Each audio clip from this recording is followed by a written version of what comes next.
Quels sont les dossiers de la côte parisienne intéressants à mettre en PEA? C'est ce qu'on continue de regarder ensemble dans cette vidéo. Abonnez-vous à la chaîne, activez la cloche si ce n'est pas déjà fait. On continue notre revue de la côte parisienne. Je suis allé sur Companies Market Cap. Je suis maintenant assez loin dans les pages. On va partir de Mersenne. On va aller jusqu'à Malterie franco-belge. On va passer en revue Nexity, Waga Energy, Groupe Samsé, Guilin, Abivax, Valneva, les caisses régionales, je saute, c'est pas très intéressant, Jacquet Metals, Viridien, Malterie, Franco-Belge. Je vous ai préparé la watchlist comme d'habitude.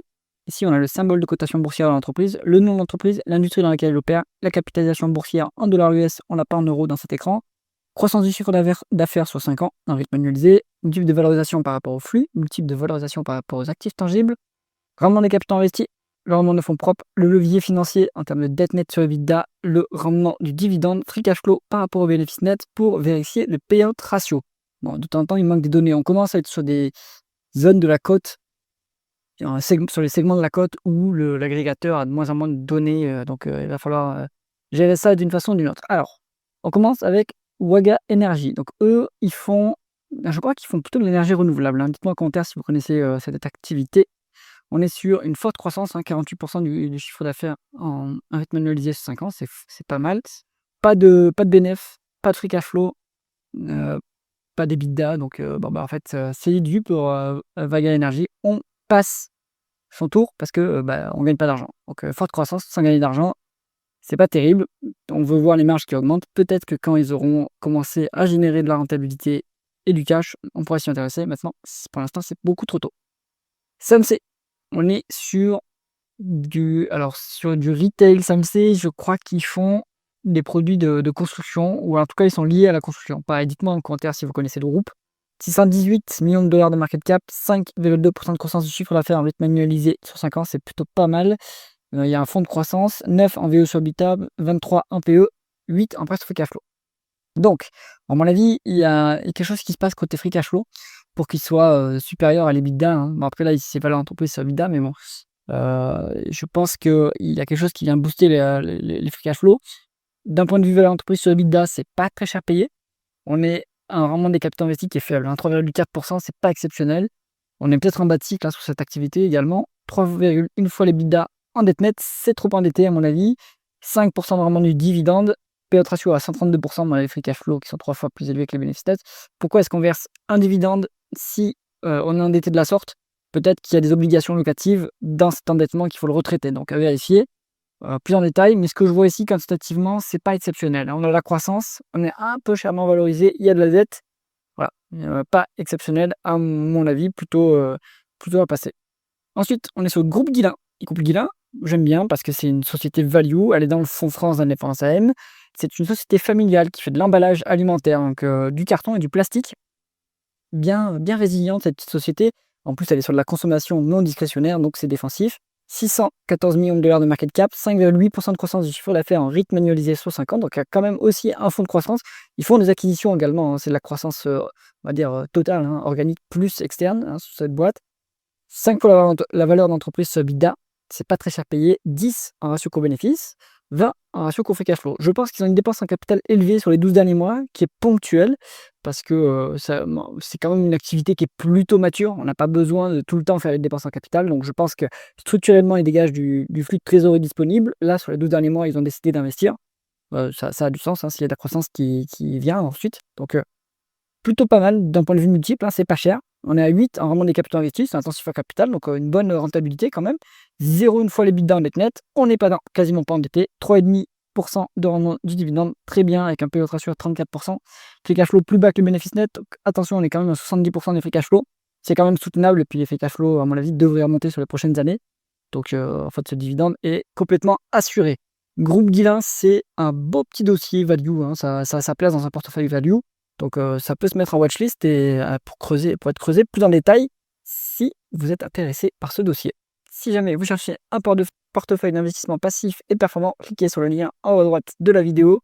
Et on continue avec Mersenne. Donc Mersenne, ils produisent des matériaux pour en gros les câbles électriques et les équipements électriques. Ils sont très dépendants aussi on va dire, ils suivent la tendance long terme séculaire d'électrification. Donc c'est pas mal. Alors j'avais entendu récemment, je crois que j'avais entendu en regardant l'interview de William Higgins, il y a quelques, trimestres, quelques mois, qu'ils avaient en fait, beaucoup dépensé en capital, alors que la demande n'était pas là, n'était pas au rendez-vous. Donc, bon, bah, ça a fait, des free cash flow négatifs, comme on voit ici, sans, forte croissance derrière. C'est pas très grave à mon avis, la croissance va revenir, hein, sur cette, thématique, de long terme et électrification, c'est pas un souci, hein. Une mid cap, 612 millions de dollars de market cap, 5,5% de croissance du chiffre d'affaires en rythme annualisé sur 5 ans, donc il y a aussi un fonds de croissance sympathique. On est à 6 en valeur d'entreprise sur EBITDA, c'est quand même pas cher. 10 en PE, free cash flow négatif, donc le price free cash flow n'est pas défini. On est sur 8 en rendement des capitaux investis, ce qui est bien, bonne rentabilité pour un business intensif en capital. 2,3 fois les l'EBITDA en net. Attention, il y a un petit peu de dette. Bon, c'est pas la panique, mais c'est un peu lourd. Il faut voir si l'entreprise arrive à se désendetter sur les prochaines publications. 4,2% de rendement du dividende qui a été versé à crédit, malheureusement. Bon, Mersenne, je pense que ça a aussi sa place dans un portefeuille value. Ça mérite d'être creusé plus en détail. Ils sont quand même sur une belle thématique et c'est pas très cher, hein. Et puis vous avez des concurrents qui sont bien plus gros, qui sont bien plus valorisés dans les pays européens. Donc moi, je me fais pas de soucis sur Mersenne. Nexity, là, c'est plus compliqué. On est dans la promotion immobilière. Nexity, donc eux, ils ont joué, évidemment, comme beaucoup de gens, beaucoup de Français d'ailleurs, ils ont l'impression que l'immobilier ne fait que monter et montera à tout jamais. Pas du tout, ils sont que le retour du cycle en pleine face, avec des hausses de taux d'intérêt qui, bah, du coup, que rend complètement invalide leur projet immobilier. Donc ils ont dû céder des actifs, ils ont dû se désendetter. On est à 612 millions de dollars de market cap, décroissance en rythme annualisé sur 5 ans. Ça, c'est le marché immobilier, il est comme ça. Alors, on a des free cash flow qui sont positifs, mais bon, il faut voir comment c'est calculé.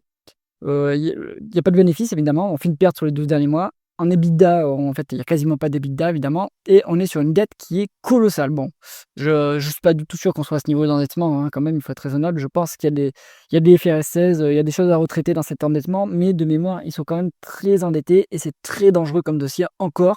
Moi, je table, comme je vous le communique, fréquemment sur la chaîne, je table sur une continuation de la baisse de l'immobilier parce que les taux d'intérêt, français en particulier, continuent à monter. Les taux d'intérêt long terme, bien évidemment, les taux d'intérêt court terme n'ont pas beaucoup d'impact dans la fixation des prix des taux d'intérêt immobiliers, puisque la banque, elle, pour se rémunérer, elle doit suivre l'OAT 10 ans et pas son coût en fait, de financement qui est le taux interbancaire proche du taux d'intérêt de la banque centrale. Bref, tout ça pour dire que l'immobilier compliqué, il vaut mieux éviter. Comme Abivax, dès que je vois biotechnologie, je pars en courant. Donc le business model des biotech, on rappelle, hein, vendre des promesses et faire des augmentations de capital, vendre du rêve, et puis fumer les petits porteurs qui rentrent sur le titre, hein, puisque les biotech, ils ont une chance sur 10 de trouver la molécule qu'ils essayent de trouver et de commercialiser quoi que ce soit. Donc biotech, on évite. Alors, Jacques Metals. Jacques Metals, intéressant, ce week-end, j'ai vu que les forums des deux basses, en fait, suivaient Jacques Metals. Comment dire, révélé la position la semaine dernière, enfin cette semaine. Du coup, bah, ça conforte mon choix. Après, Jacques Metals, elle est dans pas mal de portefeuilles value, hein, elle est dans de gérants value, puisqu'elle est dans le fonds France d'indépendance AN. Elle est aussi chez Moneta, qui est d'ailleurs un gros actionnaire, hein. Je pense que Gay-Lussac Gestion aussi en a. Tous les fonds, les fonds, en tout cas mes fonds préférés value, ont du Jacques Metals. Alors, c'est la distribution d'aciers spéciaux. Donc moi, j'ai un portefeuille, je la connais, je la suis bien, je la suis depuis assez longtemps. La thèse d'investissement, c'était que on était très décoté, en fait, on cotait en dessous de la valeur des stocks. Donc, dans ce cas-là, très facile pour une boîte de faire augmenter la valeur, de créer de la valeur, hein. Il suffit de racheter des actions pour les annuler. C'est ce que Jacques Metals a fait.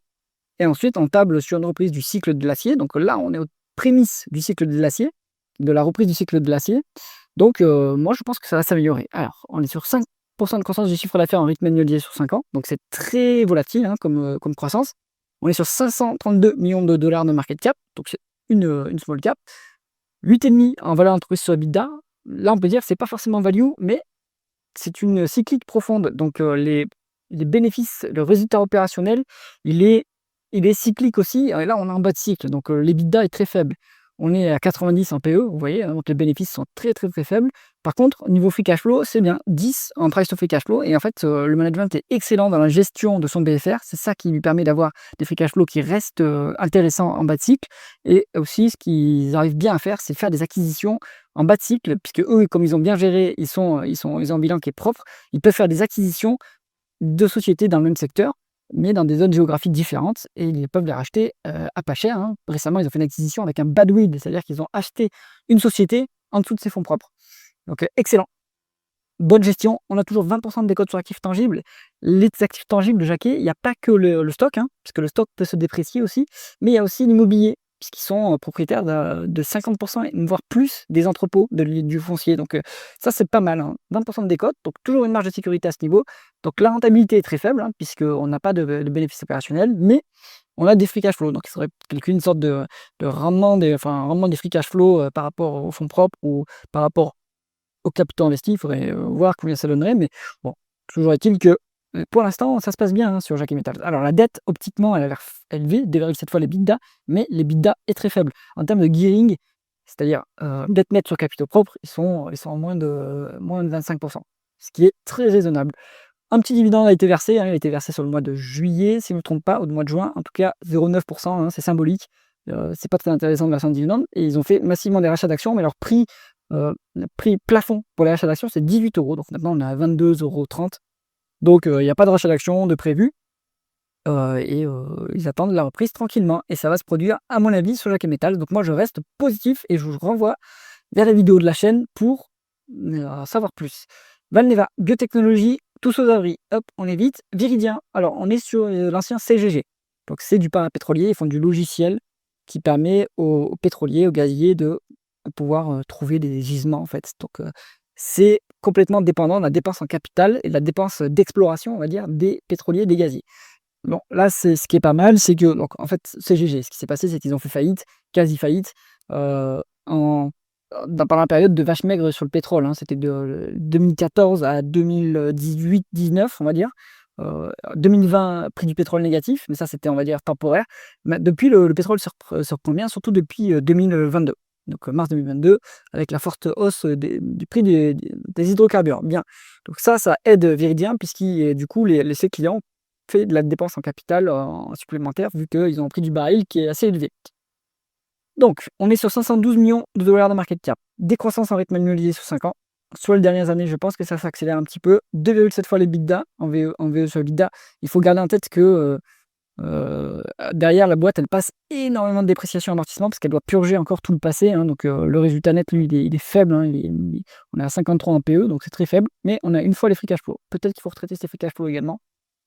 7,4% de rendement des capitaux investis, c'est plutôt correct. Et on a encore un peu de dette, hein, 2,4 fois les l'EBITDA en dette nette, mais ça continue à baisser. Donc Viridien, c'est plutôt un profil recovery, hein. Donc les profils recovery, c'est risqué, hein. Il y a de la volatilité et tout va dépendre de ce que la dette continue à bien baisser, est-ce que la profitabilité remonte. Mais ça peut être intéressant ensuite pour jouer, on va dire une corrélation, en fait un bêta supérieur à 1 avec le prix du pétrole, hein. C'est-à-dire si le prix du pétrole se reprend, et c'est ce que je pense qui va se passer, on est aux 68 $ sur le WTI, bon, je pense qu'on peut retourner aux 80 $, hein. Il suffit que le cycle économique reparte. Bon, mais dans ce cas-là, les sociétés comme Viridien devraient en profiter. Aux Pays-Bas, vous avez Fugro également, qui est plus qualitative si vous voulez plutôt jouer un dossier value plus qualitatif. Là, on n'est pas sur de la value quality, on n'est pas sur la quality value là, hein. Là, on est sur la recovery, hein. C'est pas le même type de profil, attention. Malterie franco-belge, donc comme son nom l'indique, c'est une malterie. Ils font les malteries, je pense qu'ils produisent des matières premières pour les brasseurs de bière. On est à 501 millions de dollars de market cap. Je crois que c'est une situation spéciale. Je suis pas sûr, mais je crois qu'elle est dans le fonds HMG découverte de François Delquier. Je l'ai vu aussi sur quelques forums Deep Value. Bon, en tout cas, d'un point de vue chiffre, on a 8% de croissance du chiffre d'affaires en rythme annuel de 5 ans. C'est plutôt fort comme croissance, c'est pas mal. 9 fois la valeur entreprise sur EBITDA, 11 en PE, 60 en place cash flow. Donc là, je pense qu'ils ont une grosse dépense en capital qui s'est produite. Je ne suis pas sûr qu'elle soit récurrent. Donc en valorisation, on va dire que c'est raisonnable. Rentabilité plutôt faible, hein, 3,3 fois le rendement des capitaux investis. On a un rendement des fonds propres qui est à 14%. Intéressant. Donc bonne rentabilité en réalité, hein. La dette nette sur l'EBITDA est à 0. On est cash net sur le dossier. Un petit dividende qui est versé de 0,5%. Est-ce qu'il est soutenable? Oui, mais il n'est pas à ce niveau, hein. Il est à 20% de payout ratio. Bon, c'est soutenable. Alors, en fonction de son profil, qu'est-ce qu'on peut prendre pour de la value? Guillain, Mersenne, Jacquet Metals alors, on va rester sur quality value, je pense. Guillain, Mersenne, Jacquet Metals. Plutôt recovery, value, un peu plus deep value, recovery un peu plus dangereux, Viridien. Et ensuite, en croissance à prix raisonnable, on va prendre SAMC, je pense, et puis Malterie franco-belge. Ça peut être intéressant à creuser de votre côté. Dites-moi si vous voulez un focus sur une des sociétés qui n'a pas déjà été couverte sur la chaîne. Vous pouvez rechercher des vidéos et je me ferai une joie de la couvrir pour vous. Si cette vidéo vous intéresse, mettez un pouce vers le haut et pensez à vous abonner à la chaîne. À bientôt!